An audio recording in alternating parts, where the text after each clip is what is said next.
Pere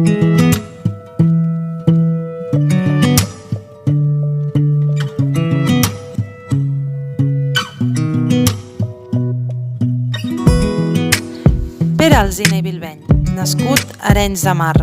S'ha criat a peu de la muntanya, entre les serres del Corredor i del Montnegre. És llicenciat en Biologia i té un màster en Enginyeria i Gestió Ambiental. Ha treballat en diversos projectes, com és pel Parc Nacional d'Aigüestortes, l'Estany de Sant Maurici, el Parc Natural dels Aiguamolls a l'Empordà i fins i tot en el mateix corredor. Actualment, i després d'una llarga trajectòria redactant estudis, auditories i projectes, treballa com a consultor ambiental per compte propi, tant per l'empresa privada com per l'administració pública.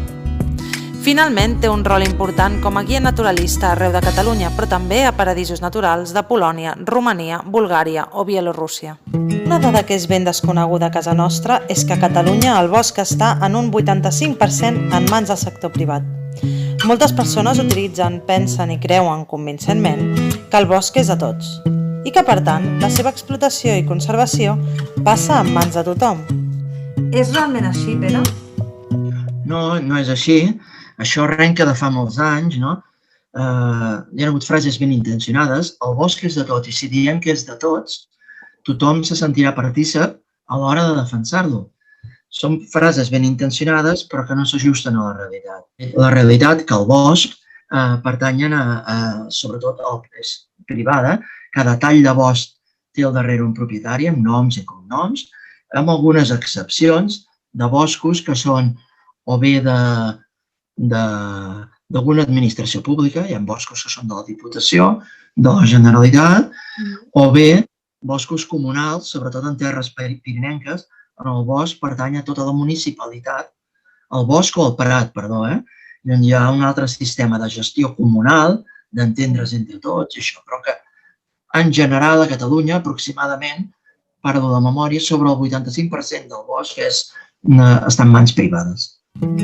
Però, en canvi, els propietaris ens deixen fer l'ús que vulguem, no? Inclús podríem fer ús i tot i així. Això canvia el paradigma de... Sí, canvia el paradigma de moltes coses, no? Clar, amb tanca o sense tanca, arriba sempre a casa d'algú.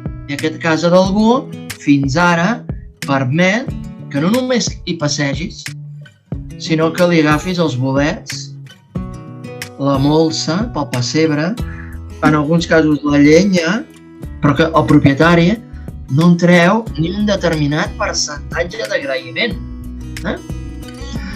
Quins tipus de bosc hi ha a Catalunya? A Catalunya tenim 3 tipus de bosc. El Mediterrani, alzines, pinedes, eixutes, que si entres en calça curta quedes esgarrinxat.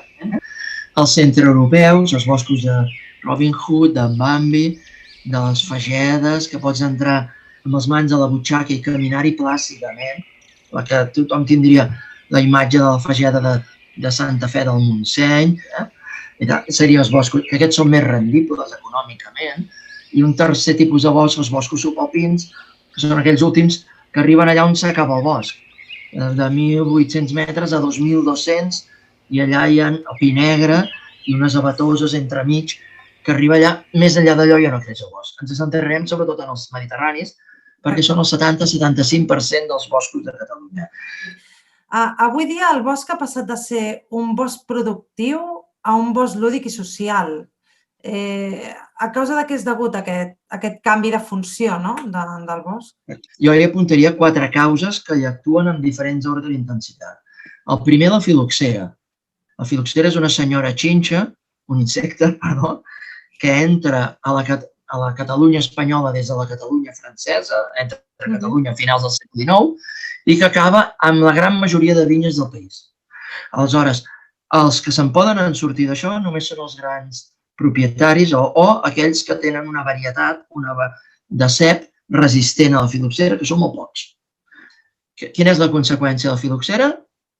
Doncs que allà on hi havia vinya, la vinya deixa de ser treballada i allà on hi havia vinya, en aquells rostolls de Can Patiràs, en aquells vessants, la vinya desapareix i en el seu lloc, no de cop, no d'avui per demà, hi entren les herbes, els matolls, els arbustos, matolls, arbustos amb arbrets baixos i al final, si no s'hi fa res, bosc. Segon, la bombona de butà o el gas. Les nostres mares i àvies, en funció de l'edat de qui ens escolti, havien cuinat amb carbó. En aquella època era forçat a treballar la cuina amb carbó vegetal. Com feien carbó? No podíem anar.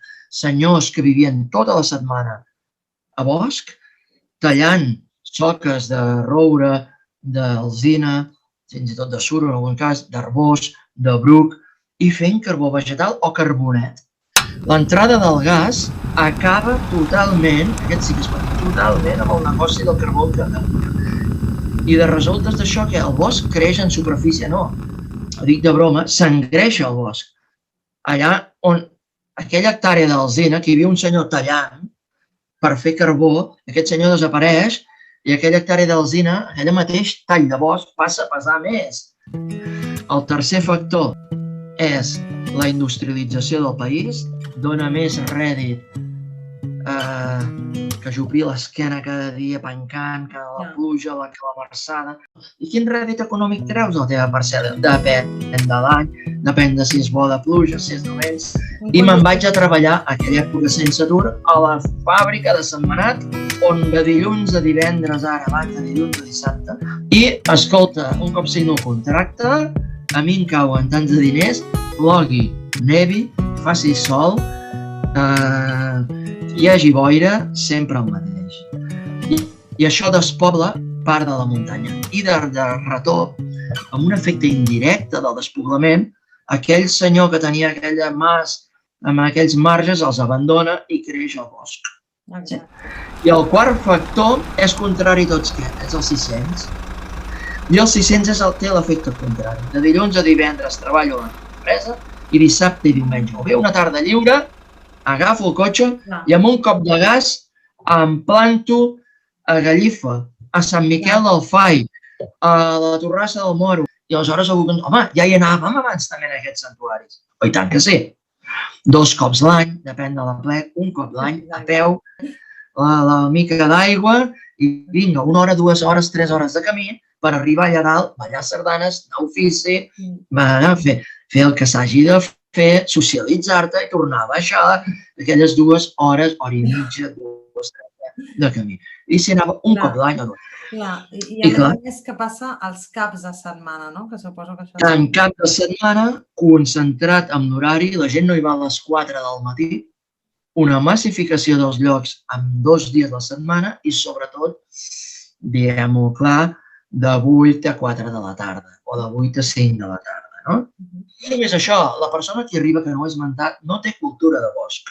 Veu un camp d'ofals, que és una planta que es fa servir per per menjar, per donar farratge als animals, i veuen un camp verd de gespa i paren la taula allà al mig, sense mala fe. Sense mala fe, És només per fruit del desconeixement, que no saben que allò no és un camp de gespa per anar-hi a jugar a futbol, sinó que és una pastura, bé, o és un camp per treure ofals, bé, per pasturar-hi les ovelles allà, o tal. I el mateix passa amb pastures. Encara més, pastures naturals, I treus el cotxe, poses el cotxe a dintre de la pastura, que, home, no passa res un cotxe un dia a l'any, no passa res amb un prat de gespa, no hi passa res. Però sí, 300 cotxes cada cap de setmana. La pastura no es recupera, el verd desapareix i els vents, el que sigui que pastura allà, li treus el menjar. El fet que ja sigui el bosc més dens, entenc que augmenta la biodiversitat. Més biomassa dintre, vols dir? Sí, entenc que augmenta la biodiversitat també, però això és bo per tots els animals salvatges o no té per què? És bo, però sí, el que diuen, m'agrada que em facis aquesta pregunta perquè és un clàssic. Escolta, si augmenta el bosc... No, escolta, si augmenta la superfície forestal, això és dolent, és bo? Depèn. És bo per a algunes coses i és dolent per a unes altres. Les espècies que viuen a bosc faran festa, saltaran d'alegria i faran festa major perquè el seu hàbitat es fa més gran, la casa es fa més gran i en poden ser més o tenir més densitat de viure. un cabirol, un senglar, un gaig, que fan els gatxos aquests quan van pel bosc, el xivato del bosc, un merlot. Aquests ocells que són molt de bosc, i aquests animals que són molt de bosc estaran contents. I en canvi els que ploraran o posaran una espelma són les espècies de camp, els conills, perquè tot i que pot tenir la llodriguera, el cau en el bosc, el seu hàbitat preferencial per anar a menjar no és a dintre bosc, que també hi pot trobar brots tendres, no. Sobretot són els camps. Les perdius. Les perdius, a dintre bosc no trobaràs una perdiu mai, a dintre del bosc. El trobaràs, això sí, amb un peu, amb un marge que hi hagi, amb romegueres, que són els guarders, i els camps i el bosc per on s'amaga. Bé, els capsigranys, que és un ocell que està en retrocés a tot el país, el botxí.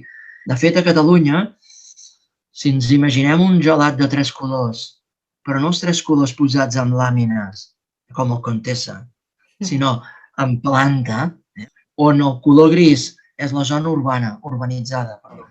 El tall groc, els camps i les pastures, i el tall verd, els boscos, a Catalunya, al Principat de Catalunya, el tall que es va escurçant és el tall groc dels camps i pastures, però per què?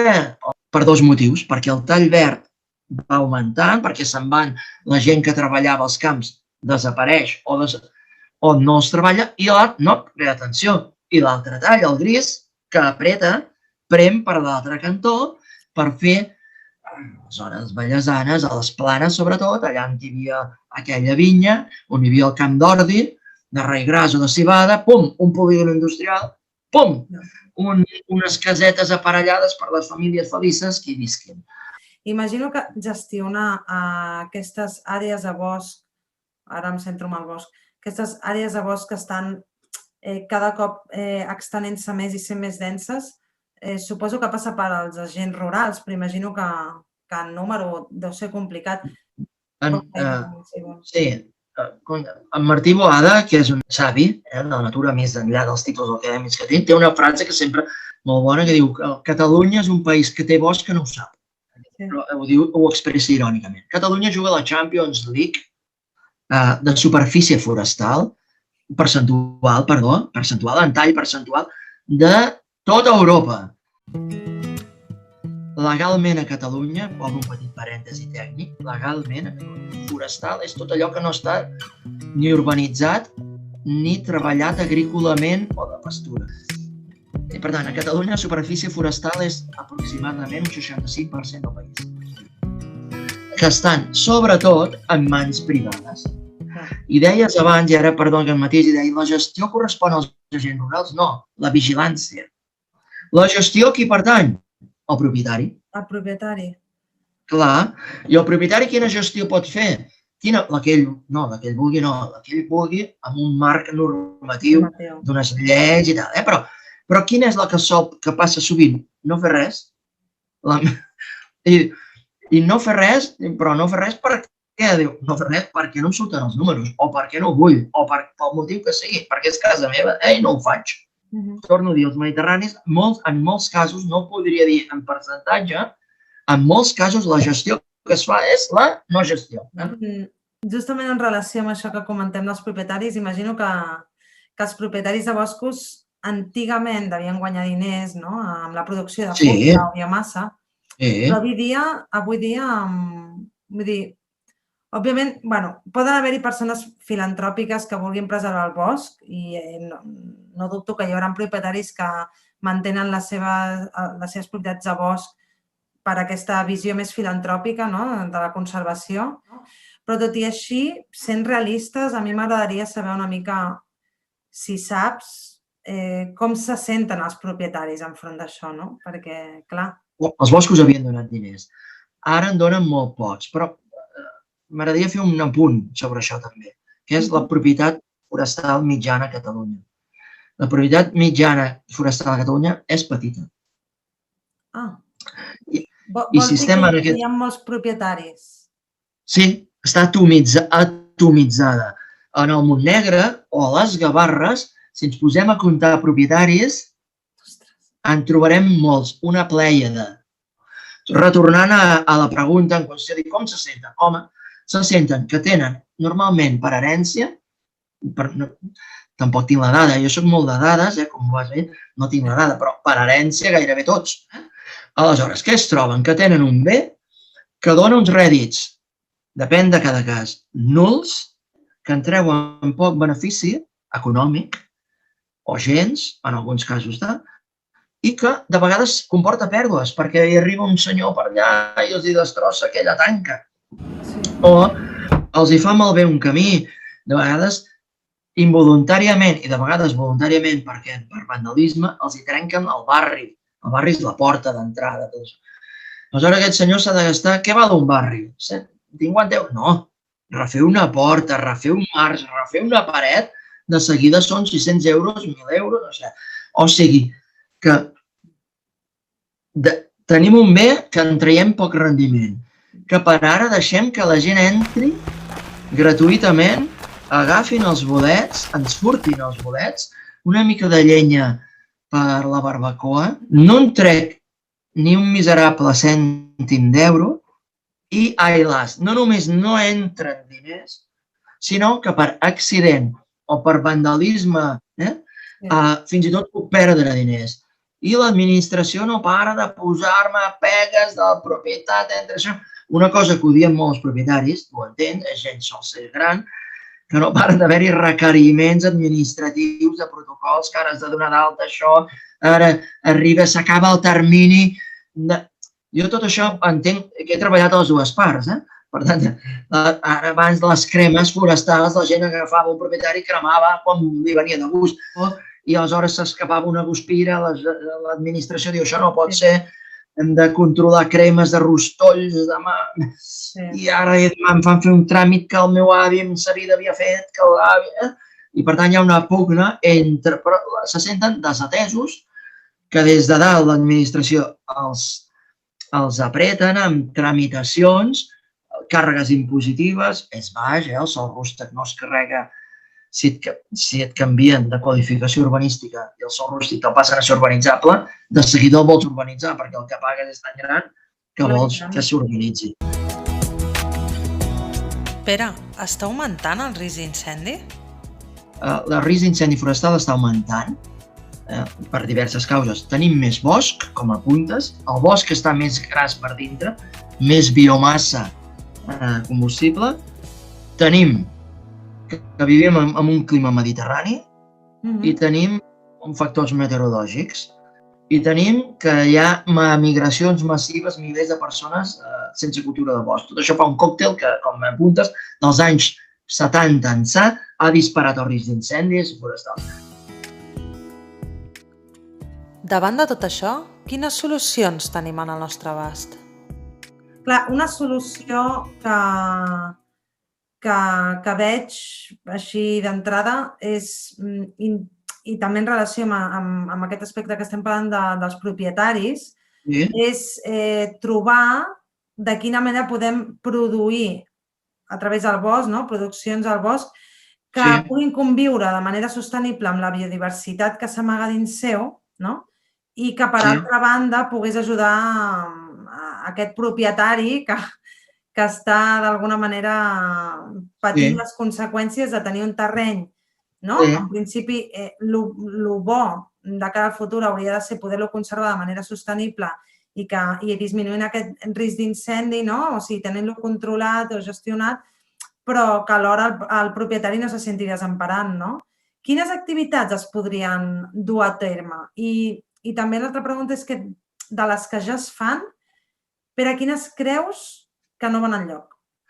Sobre el bosc podem intervenir-hi, però no és fàcil. Avui per demà no podem treure aquests boscos d'aquí, canviar-los, treure un bosc i posar una vinya d'avui per demà, no és fàcil. Sobre les persones és on podem intervenir més. I ara repassant com impedint, com es feia en alguns llocs d'alt risc, que les persones hi entrin.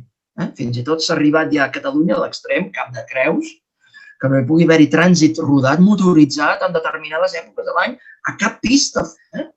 De tot, clar, quin és el problema? El no haver-hi rendiment, ningú treballa al bosc, ningú n'extreu res, el bosc s'engreixa. Com es pot resoldre això? Fins ara es planteja sempre amb diner públic. Escolta, que tenim una ajuda de no sé què i posem una quadrilla de treballadors, vinga, allà a treure, arrencar, fer estassades, que es diuen aclarides, estassades.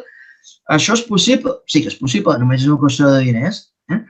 Però com està pagat? Enterament amb diner públic. Clar, quantes hores de feina trigues per netejar una hectàrea? Moltes. Moltes.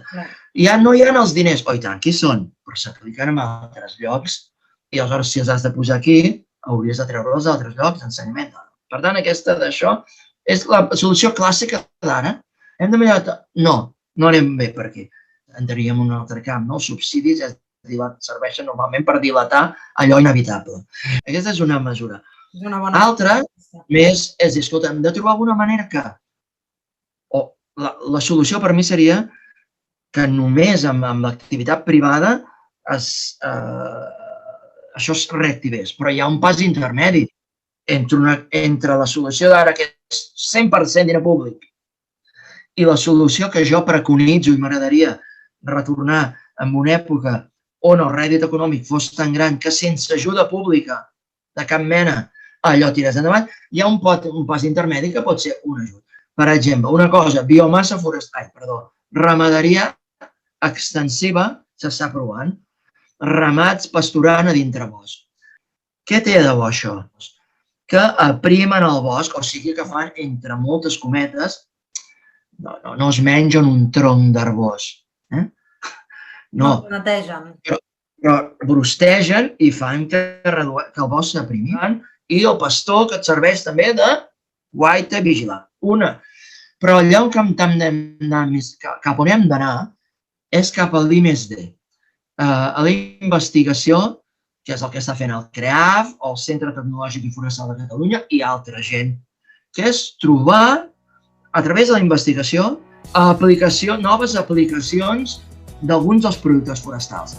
Perquè si a través d'això algú troba que la cirereta d'arbós, d'allà se n'extreu un principi actiu que cura la psoriasi, allò es revaloritza econòmicament i envia gent a treballar no per fer un favor a la societat, no, per treure'n diners. O bé, com s'estan fent, ara ja s'estan plantant arbres entofonats, enrovellonats, per dir-ho ràpidament, que les arrels ja porten al fons de les tòfones i les van a recollir. Qui vol? No, el propietari del terreny. I aquesta tòfona val un dineral venuda al mercat. Home, fixa't que fins ara algú ens escoltarà i dirà, home, què passa? Al bosc només parleu de diners. I els ocellets, bé, perquè hem donat aquesta visió crematística. Hi ha altres boscos que no té per què ser rendible, perquè estan comprats per l'administració pel seu valor biològic. Sí? Aquest bosc em sembla molt bé que no s'hi faci res, que gatxos, cabirols, senglanets, toixons, mostela, tot el que hi hagi per dintre, no pengi de l'anàlisi econòmica, però estem parlant de boscos públics. Privats, hem de trobar un equilibri entre la rendibilitat i la conservació, que sigui un win-win-win, que hi guanyi el propietari, que hi guanyi la societat, un triple win-win, i que hi guanyin les faristeles, animalons i plantes que hi són. Merci per tot, Joana. Moltes gràcies.